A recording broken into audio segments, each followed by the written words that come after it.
huge advantage is your weight will begin to regulate itself without it being a struggle, without it being a battle against hunger and frustration. Because when you eat the correct diet, suddenly you just naturally feel satisfied. You end up eating less. Also, because the fatty acids can more easily escape your fat cells, they feed you. So you're eating without eating. You're getting nutrition from your own fat cells, which when you're on a high carb diet, depending on who you are, those fatty acids go in and they might not come out. So it's like having food in the pantry, but the pantry door's locked. So it stays in there.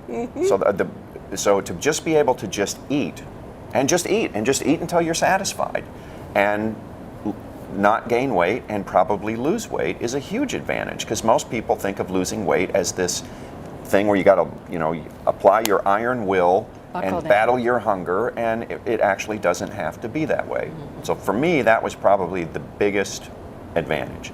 Another advantage is how much more energetic you can feel, because on the high carb diet, your energy tends to go up and down, and then you have to eat to bring it up and down, and you go on this energy blood sugar roller coaster all day.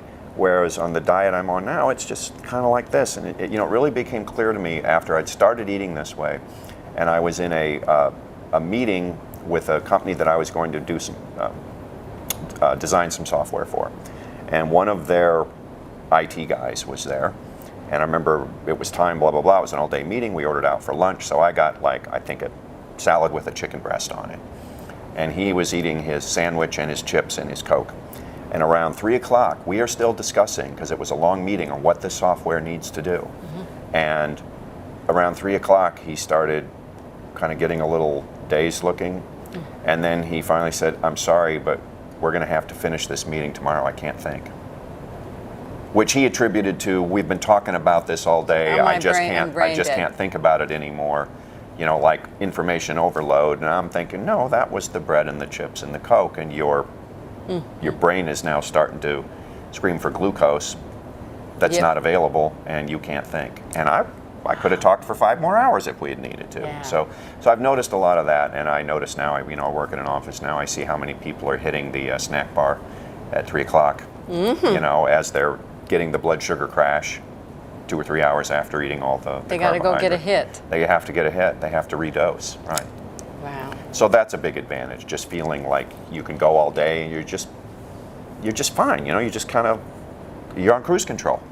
You're just going along at a nice speed. You're not up and down and up and down. So that's a huge advantage. And you don't think about food. I mean, we're on this low-carb cruise, so we're talking about it all the time. But in daily life, you just don't think about it. No, and one of the things, it kind of relates back to the first point on how your appetite regulates itself. And this never happened when I was on a high-carb diet.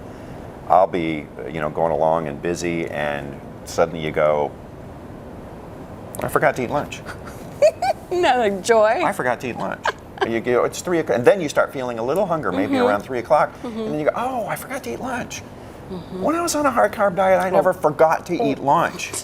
It would be more like around 11, you start thinking, when can I go have lunch? Oh, no, 45 minutes left. Yeah. So, but anyway, that's an advantage, just to be at that even keel and not have that struggle, that even energy level. And another one, and this is not so much a benefit that you're going to look in the mirror or notice in your energy level, but of course a huge advantage is metabolically, you get away from, the being on the path toward diabetes. And most of us, in fact, almost all of us who go on a low-carb diet have 2 really dramatic effects. One is triglycerides plummet. They absolutely plummet. And now, I'm not a physician, so I haven't, worked with people on this, but I can't tell you how many stories I've read or people who've commented on my blog. People who had triglycerides in some cases in the thousands. I don't mean they're over that 150 mark that you want to be below. There are people whose triglycerides were measured in the thousands, and they went low carb, and within a month they're under 100. Absolutely plummets. Yeah. Now, you're not going to feel that maybe in just your day-to-day existence, but it's not your cholesterol level, or you have high cholesterol, that's really truly associated with heart disease, but high triglycerides are. And the low-carb diet will cause those to plummet. And most people also get a nice boost in HDL, so-called good cholesterol.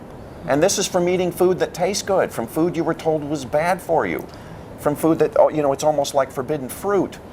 And then suddenly you're out there going, wait a minute, you mean I get to eat bacon and put cream in my coffee and have a marbled steak and my triglycerides are going to go down? It's like finding out you woke, it's like that Albert Brooks movie where he goes to heaven, you know? And they're like, it's heaven, you get to eat anything you want, it doesn't have any bad effects. It's heaven. Or the Heaven way on earth. station to heaven, whatever that was called.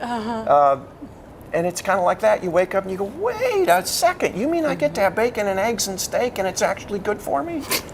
And my triglycerides are going to go down and my HDL is going to go up and my fasting glucose is going to go down? So that's a huge advantage, just the health aspects.